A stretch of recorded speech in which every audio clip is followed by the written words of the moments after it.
over, it's finished, and the last chapter was surprisingly negative. I'm on the final day, the 12th day of my speedrun of The Artist's Way, a 12-week course which I, for some reason, embarked on in 12 days to get a taste for it, for the whole thing. Today I've completed it, and next week sometime I'll do a full recap review of the process, but here are my thoughts about the final chapter.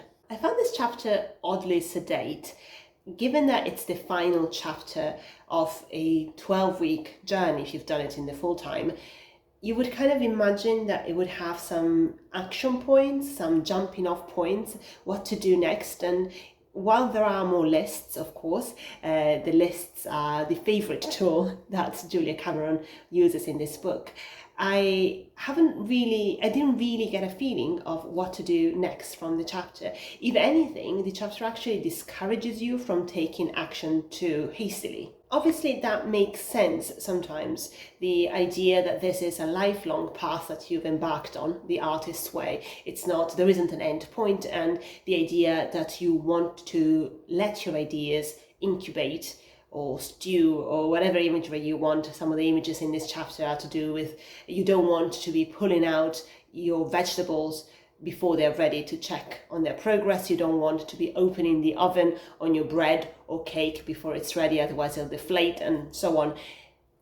But actually, I feel like as a book aimed at people who've found their creativity blocked, the focus on waiting until you're ready, on not disturbing your ideas too soon, and so on, felt a little bit out of place, because I feel like the people who are reading this book, what they need, they are experts at waiting until the idea is ready, at finding reasons why the idea is not ready yet. What they need is to be shaken into action. So the focus on not disturbing your ideas while they're in the incubating stage, while probably valid in some circumstances, just felt a little bit odd coming at the end of a 12-week course to recapture your creativity.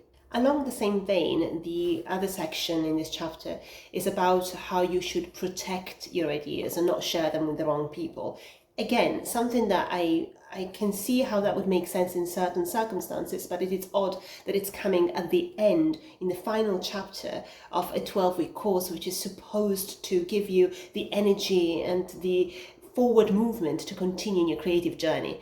The idea of kind of hiding your ideas and not telling people about them just feels very, very strange. You don't want to identify yourself as an artist with the wrong people. And of course, I understand different people will be in different circumstances, and sometimes you will be surrounded by people who are not good influences and will put you down. Of course, that can happen, but the focus on that just seemed a little bit strange. At one point, the chapter says, zip the lip, button up, keep a lid on it. And this is all in relation to your artistic endeavors and sharing them before they're ready, which feels like what probably does keep a lot of people from expressing their creativity.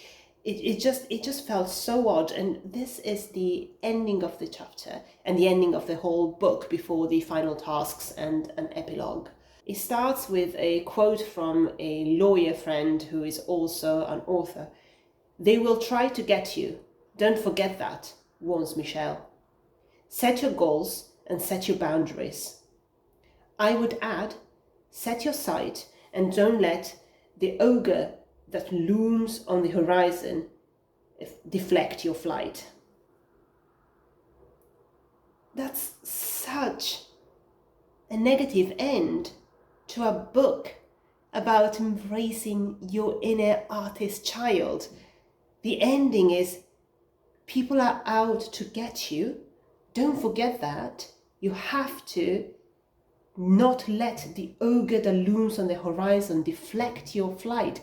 It's such a down note to close on.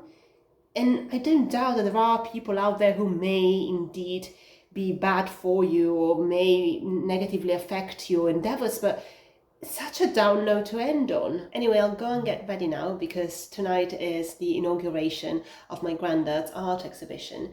So I wanted to feature some of the footage here, but I thought actually it's so significant. It's our entire lifetime's worth of painting and mosaics and works, and I just thought it deserves its own video. And for today, this is all. These are my thoughts on the final chapter. As I mentioned, there will be a bit of a review recap sometime next week, and I'll see you again tomorrow, but I don't know what I will make. How exciting. Thank you for watching. See you tomorrow. Good night.